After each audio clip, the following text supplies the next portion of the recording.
नमस्कार दोस्तों, एक और नई वीडियो में आपका स्वागत है। और आज हम लोग आए हुए हैं इंदौर शहर से लगभग 60 किलोमीटर की दूरी पर स्थित उज्जैन में। और उज्जैन के अंदर इस समय हम हैं शिप्रा नदी के किनारे पर बने हुए एक ऐसे स्थान पर जो कि महाराज भर्तृहरि से जुड़ा हुआ है और नाथ संप्रदाय में इसका बहुत ही महत्व है।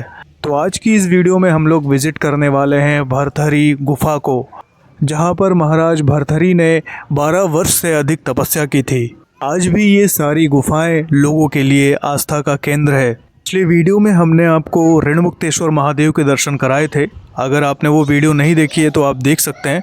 अगर आप कर्ज वगैरह से परेशान हैं तो उस मंदिर में जाकर दर्शन करने से और भगवान को पीली जो पूजा है वो चढ़ाने से कर्ज से मुक्ति मिलती है, ऐसी आस्था है लोगों की। तो आप उस वीडियो को भी देख सकते हैं। मैं उसका लिंक डिस्क्रिप्शन में दे दूंगा और आई बटन पे भी ऐड कर दूंगा। तो जो ऋणमुक्तेश्वर महादेव मंदिर है वहाँ से भर्तृहरि गुफा की जो दूरी है वो लगभग 600 मीटर है, मतलब कि बहुत ही पास में है ये गुफा। तो अगर आप ऋणमुक्तेश्वर महादेव आ रहे हैं तो भर्तृहरि गुफा जा सकते हैं, या भर्तृहरि गुफा आ रहे हैं तो आपको भर्तृहरि गुफा के लिए जैसे ही आप राइट टर्न लेंगे सामने ही आपको ऋणमुक्तेश्वर महादेव मंदिर देखने को मिल जाता है। तो आप वहाँ भी दर्शन कर सकते हैं।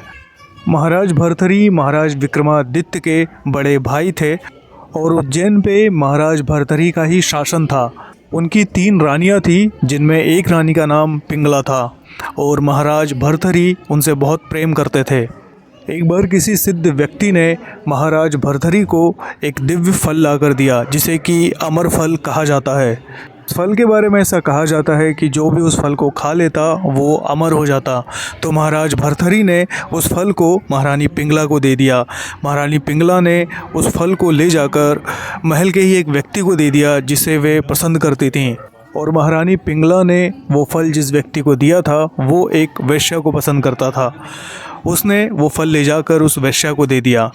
उस वैश्या को अपने राजा और देश के प्रति अगूढ़ आस्था थी। उसने सोचा कि महाराज भर्तृहरि जैसा चक्रवर्ती और दयालु सम्राट अगर इस धरती पे रहेगा तो लोगों का कल्याण करता रहेगा। उस वैश्या ने उस फल को वापस ले जाकर महाराज भर्तृहरि को दे दिया। जब महाराज भर्तृहरि ने उससे इस विषय में पूछा कि उसके पास ये फल कहाँ से आया तो उसने सारी घटना बताई, जिसके बाद महाराज भर्तृहरि का इस संसार से मोह भंग हो गया और उन्होंने अपने छोटे भाई सम्राट विक्रमादित्य जी को राजगद्दी दे दी और वहाँ से चले आए। और उन्होंने इसी स्थान पर आकर इन गुफाओं में तपस्या की। ऐसी मान्यता है कि उन्होंने अपना राज्य छोड़ने के बाद गुरु गोरखनाथ जी से दीक्षा ली। गुरु गोरखनाथ जी से नाथ संप्रदाय में दीक्षा लेने के बाद उन्होंने इसी स्थान पर कई वर्षों तक तपस्या की। महाराज भर्तृहरि की तपस्या से भयभीत होकर इंद्रदेव ने उनकी तपस्या भंग करने के लिए उनके ऊपर एक विशाल पत्थर फेंका, जिसे उन्होंने तपस्या में रहते हुए ही अपने हाथों से रोक दिया। भर्तृहरि की वो तपस्थली यही स्थान है और यहाँ पर आज भी वो सभी गुफाएं मौजूद हैं। तो अभी हम लोग चलते हैं और आपको दर्शन करवाते हैं सबसे पहले गुफा नंबर 1 का। हम लोग अभी गुफा नंबर 1 के अंदर एंटर हो चुके हैं और आप अभी जो देख रहे हैं ये सबसे पहला ही फ्लोर है गुफा के अंदर का। इसके नीचे भी गुफा बनी हुई है, उसके पास भी हम लोग चलेंगे। तो इस गुफा में माता काली का एक स्वरूप विराजमान है, जिनके दर्शन अभी हम कर रहे हैं। साथ ही यहाँ पर महाराज भर्तृहरि की भी एक प्रतिमा को स्थापित किया गया है। ये गुफा का ऊपरी तल है, तो हमने ऊपरी तल में दर्शन कर लिए हैं। अब हम आपको लेके चलते हैं नीचे की तरफ। इन गुफाओं में बहुत संभल के जाना होता है क्योंकि काफ़ी झुक के चलना पड़ता है, नहीं तो सर में चोट लगने के भी चांसेस रहते हैं। एक एक करके लोग गुफा के अंदर जा रहे हैं और हम भी बस एंटर होने ही वाले हैं। देखिए किस तरह से लोगों को यहाँ पर झुक के अंदर की ओर जाना पड़ रहा है। यहाँ से अंदर एंटर होते ही हमें ज़मीन के अंदर जाती हुई सीढ़ियाँ दिखाई दी, तो हमें इन सीढ़ियों से नीचे की तरफ उतरना है और इसके नीचे एक और गुफा है। अभी हम लोग 1 नंबर गुफा के अंदर हैं और 1 नंबर गुफा के अंदर ही आप बोल सकते हैं कि 2 तल हैं और हम अभी दूसरे तल पे जा रहे हैं नीचे की ओर। यहाँ जाने के लिए आपको सीढ़ियाँ देखने को मिल जाती हैं, जिनके सहारे आप नीचे उतरते हैं और काफ़ी झुक के चलना पड़ता है यहाँ पर भी आपको। गुफा के अंदर इतनी गर्मी होती है कि यहाँ पर 10 से 15 मिनट रुक पाना भी बहुत मुश्किल होता है। और इन्हीं गुफ़ाओं में यहाँ के जो साधु हैं, जो नाथ संप्रदाय के संत हैं, वो लोग बैठ कर के अपनी साधना और तपस्या करते रहते हैं। जैसे कि अभी आप देख सकते हैं, ये एक साधु अंदर बैठे हुए हैं। इसी तरह के कई अन्य साधु भी इन्हीं गुफ़ाओं के अंदर आपको बैठे हुए दिखाई दे जाते हैं। ऐसी जगहों पर हमारे और आपके जैसे लोगों का 10 से 20 मिनट रुक पाना भी मुश्किल होता है। हम लोग पसीने में तरबतर हो जाते हैं और ये लोग यहाँ पर इतने आनंद के साथ बैठे रहते हैं, इन्हें किसी तरह की गर्मी और किसी तरह की परेशानी का कोई अनुभव नहीं होता। उसी तरह से यहाँ पर भी एक संत महाराज बैठे हुए हैं। मैं आपको थोड़ा पास से ले जाकर दिखाता हूँ। ये देखिए, यहाँ पर लोग आते हैं और संत महाराज के दर्शन करते हुए आगे की ओर निकल जाते हैं, पर वो यहाँ पर इसी तरह से बैठे रहते हैं। आगे पीछे जाना इसी के पास है ना। बिल्कुल सही बात है। आज नहीं तो कल। संसार की शरण में थोड़ा जाना ही, जाना तो इसी की शरण में। संसार से क्या लेना देना। संसार तो माया का पुजारी है। बिल्कुल। माया माया करते मर जाता है, तो वापस मृत्यु लोक को आ जाता है।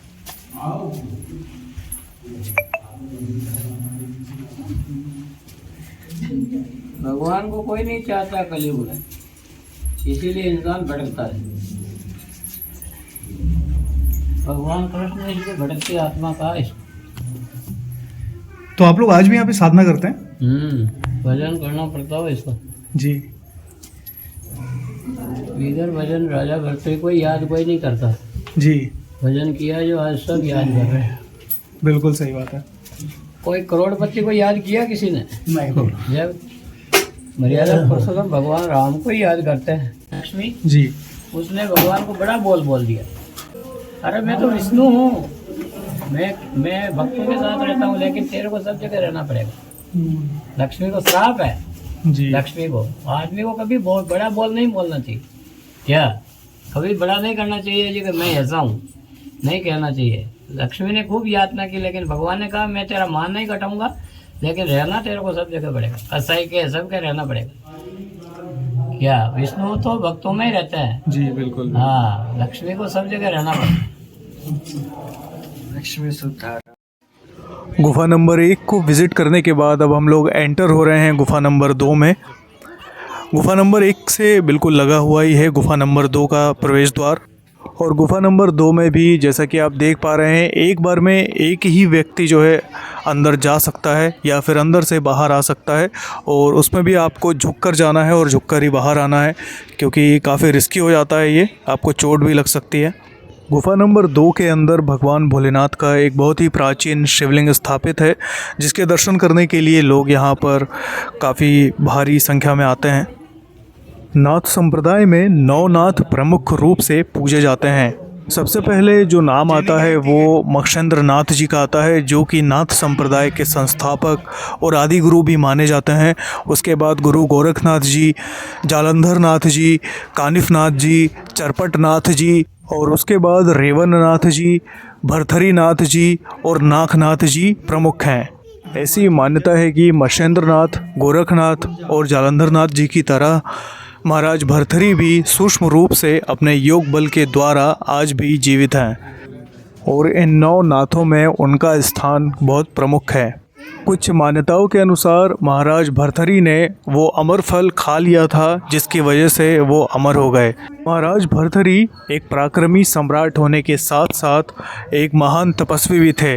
इसके अलावा उन्होंने कई लेख भी लिखे। उन्होंने जो लेख लिखे वो मानवीय श्रृंगार, मानवीय भावनाओं, नीति, धर्म और संसार से वैराग्य को ध्यान में रखते हुए इन पुस्तकों का निर्माण किया, जिन्हें हम श्रृंगार शतक, नीति शतक और वैराग्य शतक के नाम से जानते हैं। तो मैं आपको दर्शन करवाता हूँ उस प्राचीन शिवलिंग के, जिसके दर्शन के लिए लोग इतनी लंबी लाइन में लगते हैं। यही वो प्राचीन शिवलिंग है जो कई सदियों से यहाँ पर विराजमान है। तो शिवलिंग के दर्शन करके अब हम लोग यहाँ से बाहर निकलते हैं, क्योंकि बहुत कम टाइम मिल रहा है लोगों को यहाँ पे दर्शन करने का। और क्योंकि हम गुफा के अंदर हैं तो यहाँ पर गर्मी भी काफ़ी लगती है, तो इसीलिए समय से यहाँ से निकलना भी ठीक रहता है, नहीं तो लोगों को यहाँ सफोकेशन भी होने लगता है। तो दोनों गुफाओं में दर्शन करने के बाद अब हम लोग आगे जा रहे हैं। यहाँ से एग्ज़िट के लिए भी रास्ता जाता है और आपको यहाँ पर एक मंदिर भी देखने को मिलता है जो कि गुरु गोरखनाथ जी को समर्पित है। यहाँ पर नाथ संप्रदाय के संतों की प्रतिमाएं भी स्थापित की गई हैं और यहाँ से जब आप टर्न लेते हैं राइट साइड में तो आप मंदिर के अंदर प्रवेश करते हैं। और इस मंदिर के अंदर एक ख़ास बात यह है कि मंदिर की छत की जो दीवारें हैं उनके ऊपर कई सारे शावर मंत्र लिखे हुए हैं जो कि नाथ संप्रदाय में एक महत्वपूर्ण स्थान रखते हैं। तो अभी हम लोग एंटर हो चुके हैं नवनाथ मंदिर के अंदर और यहाँ पर जैसा कि आप देख रहे होंगे, ये देखिए दीवारों के ऊपर सारे के सारे शावर मंत्र लिखे हुए हैं। जो शावर मंत्र होते हैं वो अपने आप में ही सिद्ध मंत्र माने जाते हैं। और नवनाथ मंदिर में आपको मंदिर के पीछे की जो गैलरी है उसके अंदर जब आप एंटर करते हैं, इस गैलरी में आपको नवनाथों के प्रतिमा जो हैं वो देखने को मिल जाती हैं और आप उन प्रतिमाओं के दर्शन कर सकते हैं। इस गैलरी के अंदर जो प्रतिमाएं स्थापित हैं वो बहुत ही सुंदर प्रतिमाएं हैं।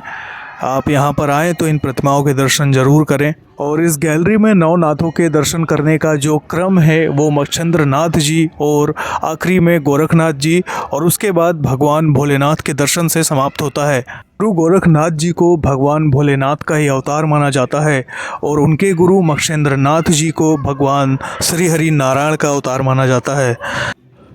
नवनाथों के दर्शन करने के बाद आपको मैं ये दिखाता हूँ। देखिए यहाँ पर जो शावर मंत्र लिखे हुए हैं उन्हें बहुत ही अच्छी तरीके से यहाँ पर लिखा गया है जिसे आसानी से कोई भी पढ़ सकता है।